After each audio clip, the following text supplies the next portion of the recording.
So, as you know, this is the Measure of a Star Trek episode. Nope, this is whatever this is. This is podcast. Let me try that again. As you know, this is the Measure of an Episode, where it is our continuing mission to explore what makes Star Trek proper Star Trek, and not just a kids' show in Star Trek clothing. I'm Jonathan. And the criteria by which we judge these episodes. Number 1, is there science fiction inherent, explored in the plot? Number 2, is that science fiction unique or novel in some way? And number 3, is there a moral or ethical dilemma? I'm John. And this week, we watched, this day, we watched Star Trek Lower Decks this week. But we also watched Star Trek Prodigy. Season 1, Episode 11, Asylum. At the edge of Federation space, the crew applies for asylum at Deep Space 13, only for their starship to reveal its shocking true purpose. See, that didn't happen. No. That didn't happen. I don't know who this show's for. That is an excellent question. Yes. Because that is the problem. They have Kate Mulgrew, also known as Captain Catherine Janeway. Mm-hmm. And currently they have Chakotay, also known as Chakotay. Right. Do you know his real name? It's Robert Beltran. Nice. I think is his name. Yes. Well, that's right. It's just Beltran. They had to add Robert later because they realized that having a one-named actor playing a one-named character was a little racist. They were right.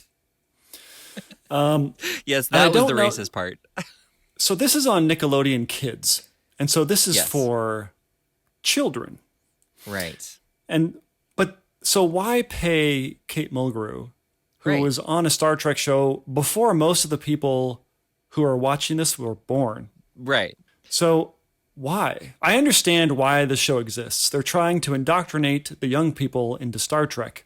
Yes. You know, it's a similar thing that Tim Cook is doing with Apple.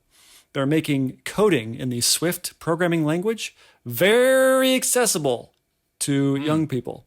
Gotcha. Very accessible. Right. Because they want programmers for Apple technology. Sure, that makes sense. To grow up and yeah. So I understand that impulse, but I don't understand why Jane. I'm fine with it. It's fun. I like that they kind of show up. I don't know if Chakotay really showed up in this show. I mean, he kind of did. He had 2 lines. So. Right. Yeah. And I mean, it's actually very upsetting to hear Janeway's voice acting next to Chakotay's voice acting. I mean, you said he showed up, but he did not show up. But he voice memo it into them? Yeah, kind of. Oh. I mean, whether or not he actually did that, I don't know. But there was not inflection in his voice that there should have been.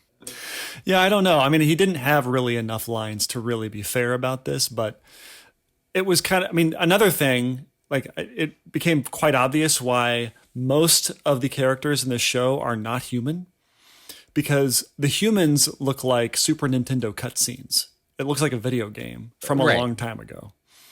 But the non-humans don't. They look like it's sort of abstract enough where it doesn't bump me. Right, right.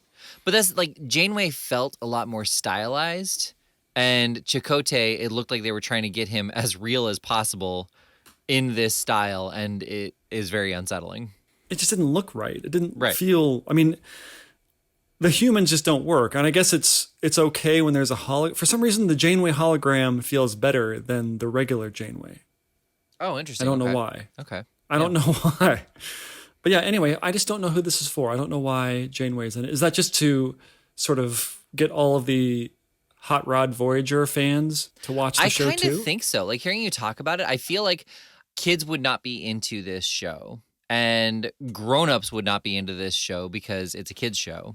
But by bringing Janeway into it, you do have at least the Star Trek Voyager fans who are now older and more than likely have kids who are the age appropriate for this show, sitting down to watch it with them. And probably with the hope/expectation being that both of them would want to continue watching after seeing whatever episode it was. The problem is the show is too kiddie for Voyager fans to get into it. And the throwbacks to Voyager mean nothing to the kids, so they're probably losing interest. Yeah, it's kind of like that whole thing where you try and homogenize something to make it accessible to everyone, but Yeah. you basically make it accessible to no one Right. because it's not for anybody. And this episode actually wasn't as bad as the other episode that we've watched so far, Oh, which sure. was season 1, episode 2. Yeah. I mean, we've got 10 episodes to see these characters kind of come into their own, which it looks like they did. You know, the main character was not nearly as self-absorbed, which was Right. nice. And I feel like we missed a lot of backstory with the girl. I think Oh, for that sure, girl because was I the remember same- her yeah, remembering. right. Yeah. So for her to have lost her memory, that was I was like, oh, okay, there's a gap there that we probably need to fill in at some point. Nothing really happens in this episode, does it? I mean, they get to a starbase. They're going to turn themselves in and ask for asylum. Right. And- yeah. And hopefully join Starfleet. Yeah. And they have the kind of the crazy superintendent, whatever you want to call that guy. Right. They have him, and he, I thought he was going to go crazy or something. I thought there was going to be something wrong with him, but then I was like, no, this is a kid's show. You can't have people go crazy and become homicidal. Right. No, yeah. I didn't think he was going to become homicidal, but I thought he was like, it was going to turn out that like the space station had been abandoned for years and he actually wasn't part of Starfleet either. Or he was going to like put them all in the brig for kidnapping it. And so their goal was going to be trying to figuring out how to get out, you know, or something like that. Instead, it does this weird weapon. There's this whole theme of it is the weapon. Mm-hmm. You know, the girl is I don't know anybody's name. Nobody's. Right. She's having those flashbacks, and then she gets into this pod where they, for some reason, chain her into the pod that, for some reason, fills with water. Like, what is this pod for? Well, yeah, I mean, it was Like to the help medical restore pod? her memories, but, you know, how do they do that? Well, they do that by locking her in and filling the tube with water. Like, Where it doesn't matter anymore. See, it doesn't matter. You don't need the memory. only dreams. Just go to sleep. So, I don't know. It felt like they were kind of just inventing things to cause conflict. But then there's this weird part where the space station starts destroying itself. Mm-hmm. And that, I must have missed something where it starts doing, the reason that it starts doing that, like, was the superintendent guy responsible? I don't think he was, because he was kind of mad at, he thought that the others, the crew did that. They sabotaged it, but they didn't. Okay. So, But I missed something. Yes. I feel like I missed something. So basically there was a virus in the protostar, and when the files got uploaded, that virus went into the space station, into Deep Space 13. And it caused the station to start destroying itself.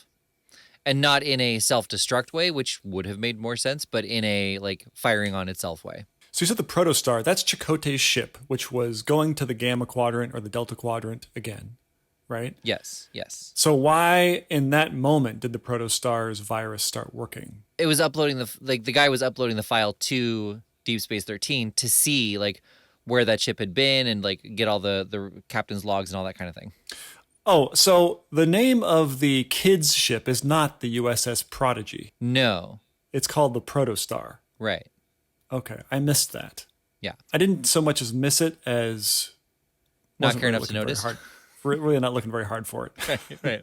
I see. I But guess it's- that makes sense. Right. So and that was Chakotay's ship. that was Chakotay's ship, yes. I totally missed that. Yeah. I thought Janeway was on every ship as a hologram. I think she is. I think that's what they were saying. Like they were using her as the new like bridge training navigation thing. Well, I guess that doesn't make sense because so Chakotay says something about her being on the ship with him again. Right. Because she's the hologram. And Yeah. she said that's the only way they could get me to go back out there. And I Right. thought, oh, so that means that she's only on this ship. But that doesn't make any sense either because, as you said, in the episode that we watched, she was sort of, it kind of felt like she was just a protocol that's on every ship. Mm-hmm. Yeah. Why don't they just reboot Voyager? Right? Yes. Well, Not reboot, but start up again. oh, see, I say reboot. Like have a very similar thing, get somebody out into the Gamma Quadrant now that shows are going serial, and do what Voyager was supposed to do. That's kind of Strange New Worlds, though. Kind of. No. Discovery? Maybe that's more Discovery. I wouldn't know. We wouldn't know. We wouldn't know. That's mostly what we do, is not know things on this podcast. But I will say I was surprised that they missed the ship when they jumped. Yeah, that was kind of an interesting little moment where she's sort of doing the Rain Man. Mm-hmm. You could see like the calculations going through her head. Right. And then she misses it. It's really feel like they spent so much time on her trying to get it right, and then they just miss it. Yeah. I thought to myself when they were doing this, why can't Voyager or the Protostar just kind of realign itself and be like, just jump and I'll catch you. Right. Which I guess is what happened. Maybe which is what wound up happening anyway. Yep.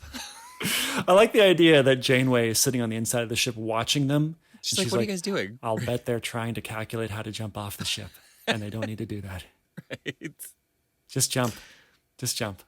Mm-hmm. Well, and I didn't understand. It actually took this podcast for me to recognize like why the Protostar was going by so fast.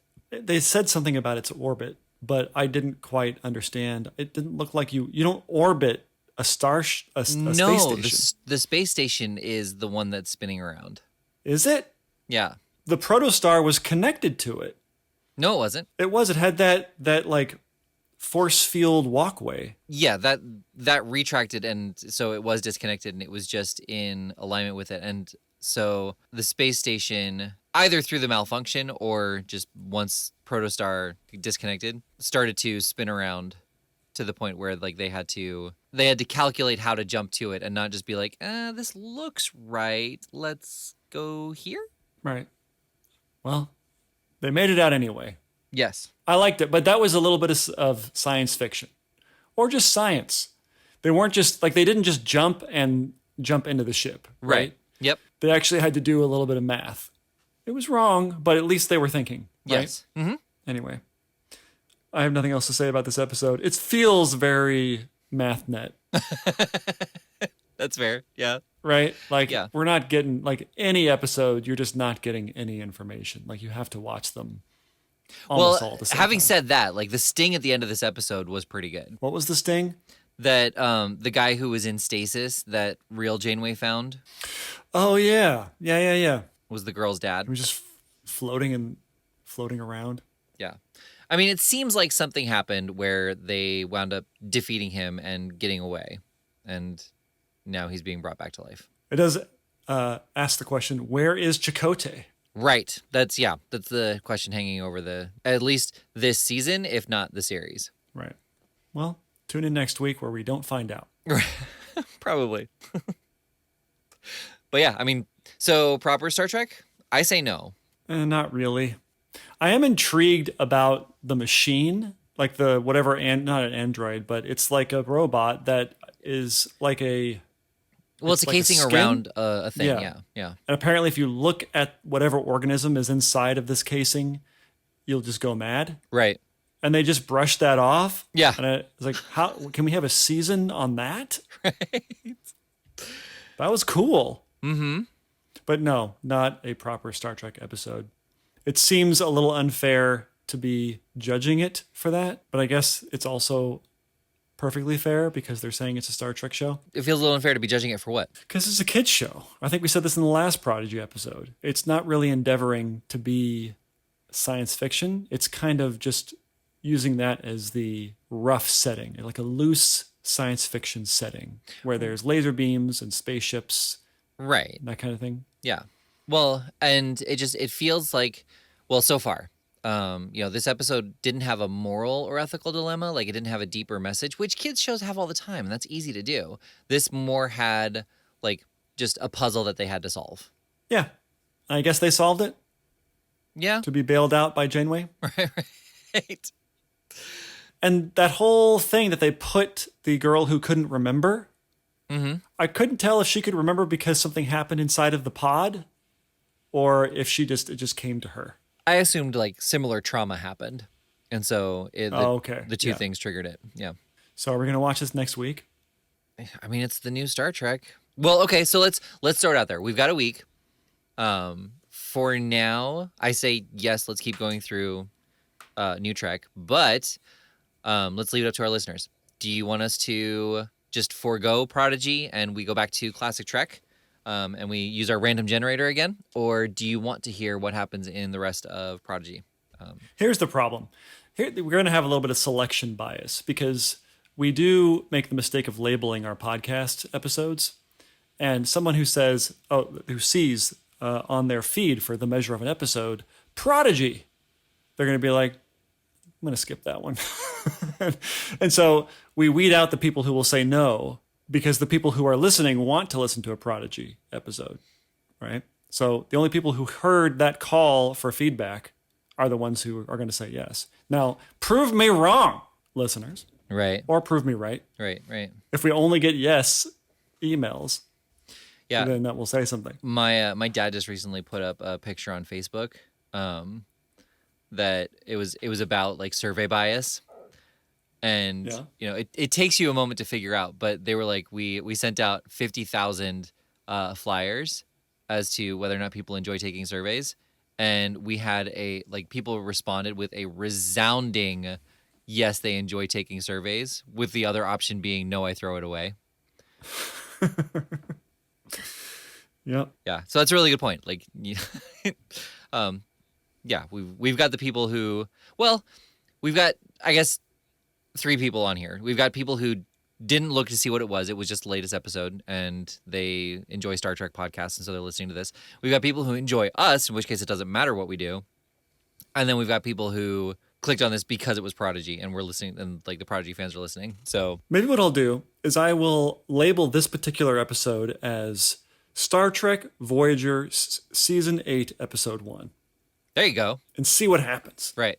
Well, do Episode 11, just so there's some truth to it. Okay. Okay. All right. Well, I've been Jonathan. And I've been Paul. And this has been The Measure of an Episode. But you already knew that. Of course, Katharine Hepburn. How could I forget? I could do Chakotay, but I'm not going to.